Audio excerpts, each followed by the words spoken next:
इरफान सिद्दीकी साहब, प्रोग्राम में खुशामदीद। पहले तो आपकी जमात कुछ पीछे हट गई थी, पीपल्स पार्टी ही सब कोशिशें कर रही थी मौलाना को मनाने के लिए, राह हमवार करने के लिए, और बिलावल भुट्टो साहब ने ही पूरी कैंपेन की है पाकिस्तान में आनी तरमीम के हवाले से।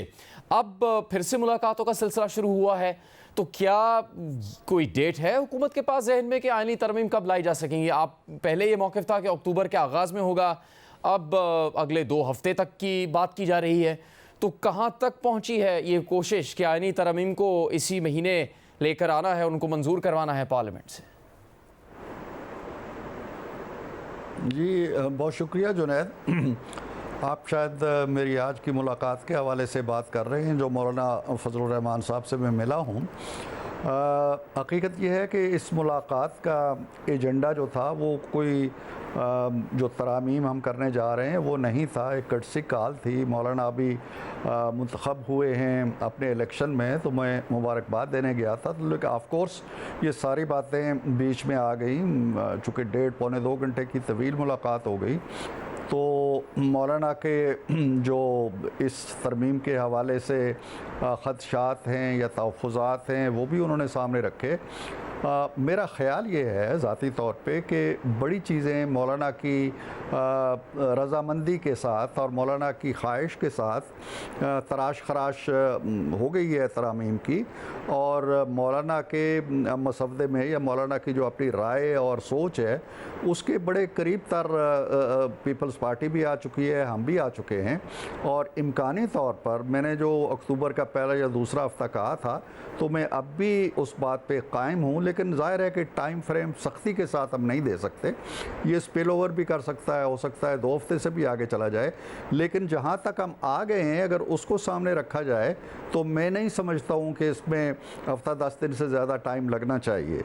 मौलाना की बड़ी बुनियादी बातें थीं, और अगर गौर से देखा जाए तो वो उनका एक देरीना जो मौक़िफ़ रहा है उसके बड़े करीब थी, और हमारे मौक़िफ़ के भी बड़े करीब हैं। लेकिन ज़ाहिर है कि कुछ चीज़ें ऐसी थीं जो उनका उसूली इत्तेफाक है 2 चीज़ों पे। एक ये कि 18वीं तरमीम के मुताबिक जो जजेस के इंतखाब का तरीक़ाकार है वापस जाना चाहिए। दूसरा ये कि कॉन्स्टिट्यूशनल कोर्ट बननी चाहिए। दोनों चीज़ों पे उन्हें कोई इख्तलाफ नहीं है। इख्तलाफ या तहफ़्फ़ुज़ात या रिज़र्वेशंस उनकी जुज़ियात में आती हैं। वो जुज़ियात की बड़ी हद तक मेरा ख़्याल है कि अब मौलाना की मर्ज़ी के मुताबिक ढलती जा रही हैं, और अगर कोई चीज़ रह गई है तो वो भी आ जाएगी। तो लेट अस होप कि ये अगले हफ्ता 10 दिनों में ये चीज़ मैच्योर हो जाएगी। इरफान सिद्दीकी साहब, बिलावल भुट्टो कहते हैं कि 25 अक्टूबर से पहले होनी चाहिए ये आइनी तरमीम, हो जाएंगी तो पुराने तरीके से सब हो जाएगा। ये वो नहीं कहते कि 25 अक्टूबर से पहले होंगी, तो इसका मतलब है बेयकीनी तो अब भी कायम है। जी हाँ, जब तक जुनैद कोई एक हतमी तारीख़ तय नहीं हो जाती सारे स्टेक होल्डर्स के दरमियान कि जी फ़लाँ तारीख़ को कौमी असम्बली का इजलास बुलाया जाए, फ़लाँ तारीख़ को सेनेट को बुलाया जाए, फ़लाँ तारीख़ ये इस ऐवान में आएगी, फ़लाँ तारीख़, पूरा एक टाइम फ्रेम जब तक एग्री नहीं हम कर लेते तो उस वक्त तक वो मेरा ख़्याल है बेयकीनी की कैफियत तो रहेगी।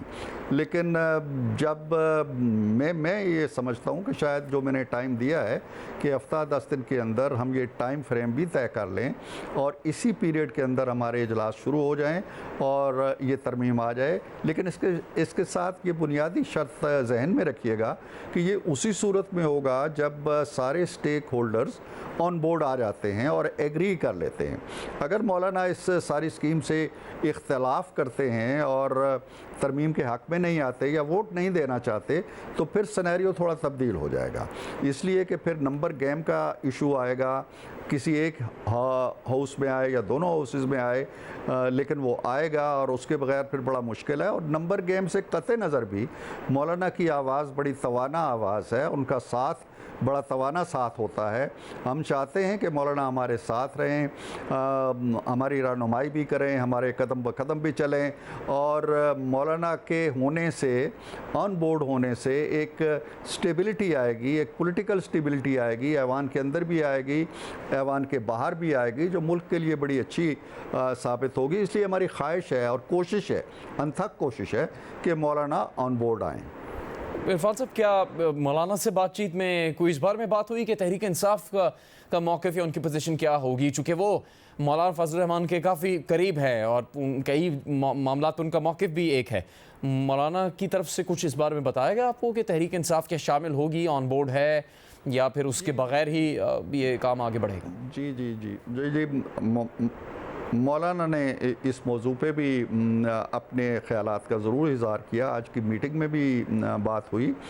मौलाना ज़ाहिर है कि वो हिज़्ब इख्तलाफ का हिस्सा हैं और अपोजिशन की बड़ी जमात इस वक्त जो है दोनों हाउसेस के अंदर वो पीटीआई है। तो वो और पीटीआई ये एक अपोजिशन को बनाते हैं दोनों ऐवानों के अंदर। तो लिहाजा वो ये चाहते हैं कि अगर वो हुकूमत को या हुकूमत की किसी तरमीम को वोट दें तो वो अपनी जो अपोजिशन है उसको भी साथ लेके चलें। हमें इस पे कोई इख्तलाफ नहीं है। हमारे साथ चूँकि पीटीआई बात नहीं करना चाहती, हमें ख़ास तरह के लक़ब देती है, पीपल्स पार्टी से बात नहीं करना चाहती, तो हमें कोई एतराज़ नहीं है कि मौलाना पीटीआई से बात करें और जिस हद तक पीटीआई एग्री करती है उनसे, वो उसको ऑन बोर्ड लेके आना चाहते हैं, ज़रूर लेके आएँ। हमें उसमें कोई इख्तलाफ नहीं है, ना हमारी तरफ से कोई शर्त है कि पीटीआई से वो बात ना करें, वो ज़रूर बात करें। और अगर पीटीआई इन तरामीम पे जो कि इमरान खान साहब इस मीसाक जमहूरियत की हिमायत कर चुके हैं, बड़ी खुली हिमायत कर चुके हैं, तो अगर आज वो उसी मीसाक के तहत होने वाली चीज़ों का साथ देते हैं तो हमारे लिए तो कोई ऐसी इख्तलाफ की वजह नहीं है। इरफान सिद्दीकी साहब, नवाज शरीफ साहब मुस्लिम लीग नून के कायद भी हैं, आप उनके करीबी साथी हैं। जिस वक्त ये तरमीम की कोशिश कामयाब नहीं हुई, बाद में ख़बर आई कि नवाज शरीफ साहब अक्टूबर के पहले हफ्ते में बैरून मुल्क जा रहे हैं, तो उस वक्त भी मौक़िफ़ तो यही था कि आईनी तरमीम तो लानी है, उनको मंजूर तो करवाना है पार्लियामेंट से। मुस्लिम लीग नून का भी मौक़िफ़ यही था, पीपल्स पार्टी का भी। ऐसी सूरत में भी वो बैरून मुल्क जा रहे थे जब आपकी जमात और आपके इत्तेहादी एक एक वोट के लिए भाग दौड़ करने में मसरूफ़ है।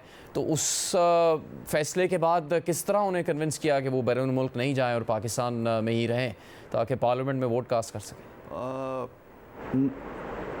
नहीं जुनैद, मैं थोड़ी सी क्लैरिफिकेशन कर दूं।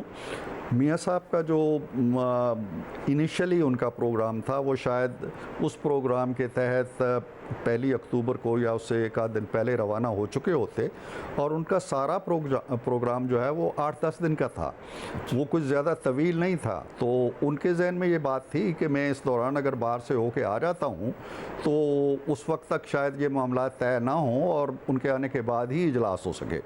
लेकिन अभी उनका ख्याल ये है कि इस मामले को उन्हें देखना चाहिए और यहाँ इंतज़ार करना चाहिए, और इजलास हो जाते हैं तो वो अपना प्रोग्राम जो है वो उसके बाद रखेंगे। उन्होंने जो उनकी मेडिकल अपॉइंटमेंट्स थी डॉक्टरों से, उसको भी आगे कर लिया है।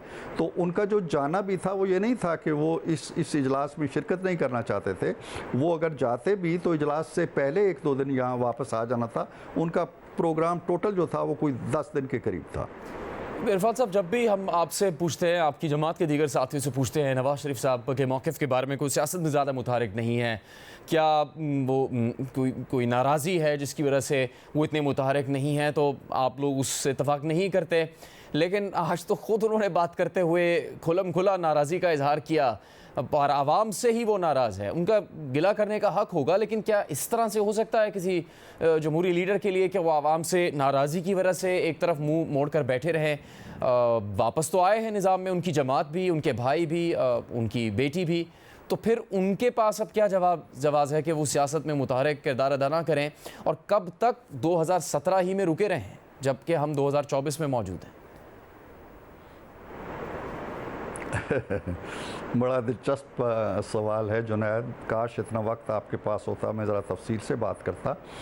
जो अवाम के लीडर होते हैं या अवाम उनसे मोहब्बत करते हैं या एक अकीदत का रिश्ता होता है, इसी तरह लीडर का भी बड़ा प्यार का रिश्ता होता है अपने लोगों के साथ, अपने अवाम के साथ। मियाँ साहब जब ये बात कहते हैं, वो हंसी मजाक में ये भी कहते हैं निजी महफलों में कि जनाब तुसी सारे कहते सी जी के कदम बढ़ाओ नवाज शरीफ, हम तुम्हारे साथ हैं। मैंने जब कदम बढ़ाया तो मैंने पीछे मुड़ के देखा तो कोई भी मेरे साथ नहीं था। तो वो ये बातें इस तरह के अंदाज में करते रहते हैं। ये नहीं है कि वो अवाम से नाराज़ हैं, अवाम ने अब भी उन्हें वोट दिया है, अवाम उन्हें इक़्तिदार में लेके आए हैं, नाराज़गी की कोई बात नहीं है। ये एक लीडर की जो अपने अवाम से भी तवक्कुआत रखता है, उन्होंने अपने आप को भी उसमें शरीक किया है कि मेरी भी इसमें ज़िम्मेदारी होगी, किसी और की भी होगी। तो इसको इस माने में नहीं लेना चाहिए कि मियाँ साहब रूठे हुए हैं अपने लोगों से इसलिए बात नहीं करते, ऐसी बात नहीं है। बिल्कुल नवाज़ शरीफ का अगर इस वक्त भी सबसे गहरा रिश्ता है किसी से तो वो उनके अवाम हैं, उनके लोग हैं। और लोगों का भी अगर सबसे ज़्यादा एतमाद है PMLN के हवाले से, आप सब कहते रहते हैं जी कि वोट बैंक नवाज़ शरीफ का है, तो नवाज़ शरीफ और अवाम के दरमियान कोई लकीर नहीं है, कोई फासला नहीं है। ये आपस का एक मुकालमा था जो वो करते रहते हैं और प्यार के अंदाज में करते रहते हैं। बाकी ये रहा कि वो एक्टिविटी की बात है, अब वो शायद ये समझते हैं कि मरकज़ में उनकी जमात की भी हुकूमत है, उनके भाई की भी हुकूमत है, एक कोलेशन हुकूमत है, पीपल्स पार्टी उसमें शामिल है, ऊंच नीच आता रहता है। तो वो नहीं चाहते होंगे कि उनकी एक्टिविटीज़ जो हैं या उनके बयानात जो हैं वो इस निज़ाम के अंदर किसी तरह के कल पुर्जे के अंदर कोई खलल पैदा करें। तो ये एक सोच है उनकी और यही सूरत हाल वो पंजाब में भी समझते हैं कि जो उनकी पार्टी की हुकूमत है, लिहाजा ना नाराज़गी की बात है ना सियासत से दस्तकश होने की बात है, ये एक मसलहत की बात है जो उनके पेश नज़र होती है। इरफान साहब, अगर वो दस्तयाब हैं तो ऐसी कोई तजवीज़ नहीं आई कि नवाज़ शरीफ साहब की और मौलाना फजलुर रहमान की मुलाकात हो? अगर इतनी ही ज़रूरी है ये तरमीम और हुकूमत डेस्परेट है कि इनको लाना है, पार्लियामेंट में मंजूर करवाना है, तो और आगे नहीं बढ़ पा रही थी बात, तो ऐसी कोई तजवीज़ नहीं है अभी भी इस वक्त कि नवाज़ शरीफ साहब और मौलाना फजलुर रहमान की मुलाकात हो? देखिए, मुलाकात होने में कोई चीज़ माने नहीं है। मौलाना ने आज भी मुझसे गुफ्तगू करते हुए कहा कि मेरा नवाज़ शरीफ साहब से जो रिश्ता है, मैं बग़ैर टेलीफ़ोन किए अगर वो ड्राइविंग में हों और मैं चला जाऊं तो मेरे लिए दरवाज़े खुले हैं, हर वक्त खुले हैं, और मियाँ साहब के लिए मेरे दरवाज़े हर वक्त खुले हैं। हमारे दरमियान उन्होंने जो मियाँ साहब से उनकी पिछली मुलाकात हुई थी इलेक्शन के बाद, उसकी भी कुछ तफसीलात मेरे सामने रखी। तो उनके दरमियान जो ताल्लुकात की नौयत है वो सियासी लीडरों के दरमियान वाली नौयत नहीं है, ये बड़ी कुर्बत का ताल्लुक है, बड़ा गहरा ताल्लुक है और एक दूसरे के एहतराम का मैं समझता हूँ कि एक मिसाली नमूना है हमारी सियासत के अंदर। ना मियाँ साहब को कोई इजाब है कि मौलाना से मिले, ना मौलाना को कोई इजाब या इस्तराब है कि वो मियाँ साहब से नहीं मिल सकते। लेकिन अब सूरत हाल ये है कि ये सारा एजेंडा, ये सारा काम, ये सारा मिशन एक टीम के सुपुर्द है, वो टीम अपना काम कर रही है। मियाँ साहब हरगिज़ नहीं चाहेंगे कि वो मौलाना के पास जाके उनको प्रेशराइज़ करें और उनके मौक़िफ़ से हट के उन्हें कहें जी कि आप इस चीज़ को छोड़ दें, इस चीज़। मियाँ साहब ये नहीं करेंगे। मियाँ साहब ये चाहते हैं कि मौलाना अपनी रज़ामंदी के साथ अपने तहफ़्फ़ुज़ात को दूर करें। एक बड़ी जमात के सरबराह हैं, उन्हें कंपेल नहीं किया जा सकता। तो मियाँ साहब के आने से अगर कोई चीज़ हल होती हो तो वो एक दिन भी ताख़ीर नहीं करेंगे। और अगर मौलाना ये मुतालबा करें कि जी नवाज़ शरीफ साहब आएंगे तो मैं उनके साथ मामला करूंगा, तो भी कोई ऐसी बात नहीं है। लेकिन इस तरह की कोई शर्त ना मौलाना के पेश नज़र है, ना मियाँ साहब को इससे कोई हिजाब है या मियाँ साहब को इसमें रुकावट है।